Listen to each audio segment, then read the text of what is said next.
The design brief for Ghost came to the studio with hundreds of pages of our customers' insights. We kind of refined and distilled it down to this concept of what is post-opulence.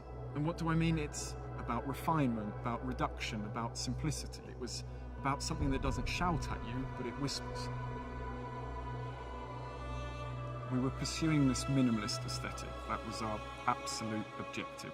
I'd say the front of Ghost really demonstrates our obsession with reducing any overt design. There's no additional flourishes. It's very reduced, but it keeps that charm that makes a Rolls Royce. It's in no way sterile. Our aluminium body structures, they're hand welded, which means you don't read any additional shut lines. Every car individually is finished symmetrically. That's what gives you this feeling of one canvas, one monolithic sculpture from front to rear. There's more possibilities here for bespoke personalization than ever before. The character of Ghost comes out. It still has the natural presence you'd expect of a Rolls-Royce, but it's calmly confident. Part of this presence and assertiveness comes through the proportion. We've widened Ghost, and you read this immediately because it's framed by these sharp vertical bow lines which meet this angular light graphic, so it's completely framing the face. We wanted Ghost to have this unique ambience because there's not lots of features, but it should have that character, that spirit should come through. And we discovered we could achieve that with light, so actually behind the veins of the grille there's a subtle illumination. Actually we fine-tuned the shapes and even brushed the back of every vein, that you just get this subtle glow, so that it removed any sense of anything ever being sterile. It should always have this warmth of a Rolls-Royce, this gentle glow. We want to give you that subtle message that this is a car to be driven and a car to be driven in. There's no heavy focus on the rear door or the front door. If you look at them, they're almost equal. We're letting you know almost subconsciously when you walk up to the car that whether you sit in the front or the back of Ghost, you're going to have that great Rolls-Royce experience.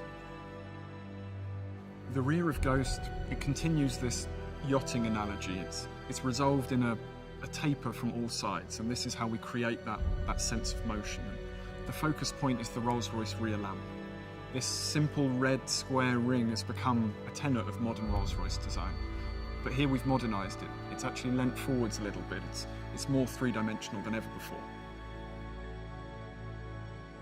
The Ghost interior is meant to be a detoxifying space. We realised our customers have very complicated lives, so they're not looking for a constant reminder of their success. They're not looking for busy details. They want a thinking space.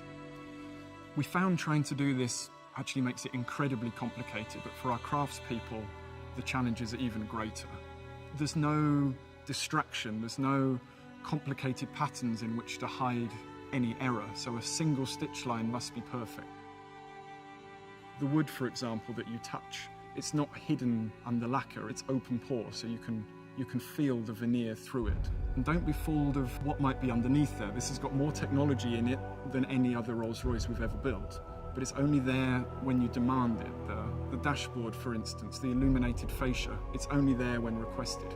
The effortless doors, there's not an additional button, it's the door handle. Everything is there to make it as calming and relaxing and uncomplicated as possible.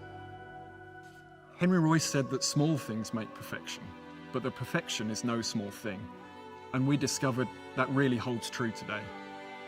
This philosophy of post-opulence, this philosophy of refining to every detail, is what should make it timeless.